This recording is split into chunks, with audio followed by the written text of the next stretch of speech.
आज आप खुद को और पीडीपी को कहाँ देखते हैं? देखिए, पीडीपी जो पिछले 25 साल में, हालांकि पीडीपी बहुत कम वक्त में इक़्तिदार में रही, सत्ता में रही। पहले मुफ्ती साहब 3 साल रहे चीफ मिनिस्टर, फिर 10 महीने और मैं 2 साल।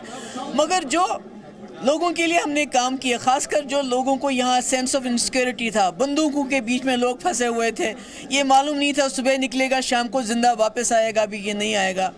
उसमें जो हमने लोगों को एक तहफ़्फ़ुज़ दिया, उसके बाद रास्ते खोले, तरक्की के काम किए, यूनिवर्सिटी बनाए, कॉलेज बनाए।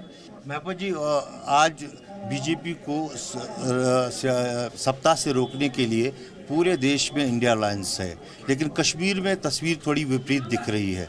यहाँ पर क्या हुआ कि आप एकजुट नहीं रहे? तो देखिए, बड़ी बदकिस्मती की बात है, जैसे मैं बार बार कहती हूँ, इंडिया अलायंस की मीटिंग में मैंने खुद कहा कि हमारा फ़ैसला फ़ारूक साहब करेंगे, और फ़ारूक साहब ने फ़ैसला किया, एकतरफ़ा फ़ैसला किया, हमें उससे भी कोई गिला नहीं है।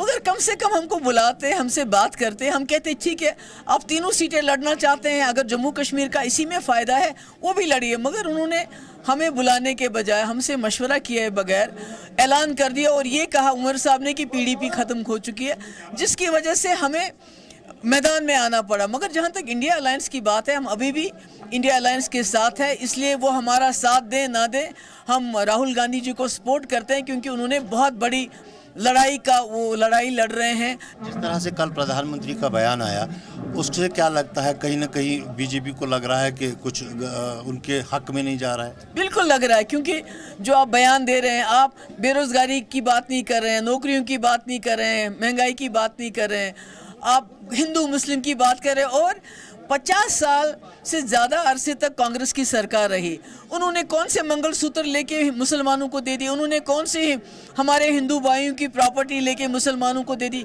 बल्कि जो भी आप मुल्क में तरक्की देखते हैं इस वक्त, जो हम चांद पे पहुंच गए, जो हमारे एम्स इंस्टीट्यूशंस हैं, हमारे कारखाने हैं, वो सब जवाहरलाल नेहरू से लेके आज तक कांग्रेस ने बनाए हैं।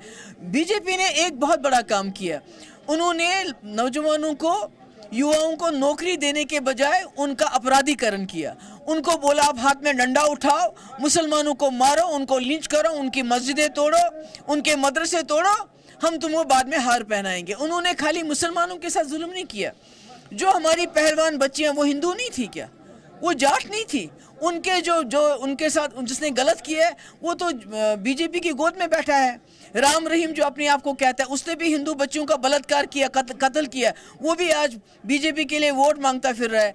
जो मणिपुर में औरतें थी, वो तो मुसलमान नहीं थी, जिनको नंगा घुमाया गया, उनके बलात्कारी भी उनके साथ क्या किया? तो ये हिंदू मुस्लिम की बात नहीं है, ये हिंदुओं के साथ भी वही बुरा सलूक करेंगे आने वाले वक्त में जो आज मुसलमानों के साथ कर रहे हैं। Zee News.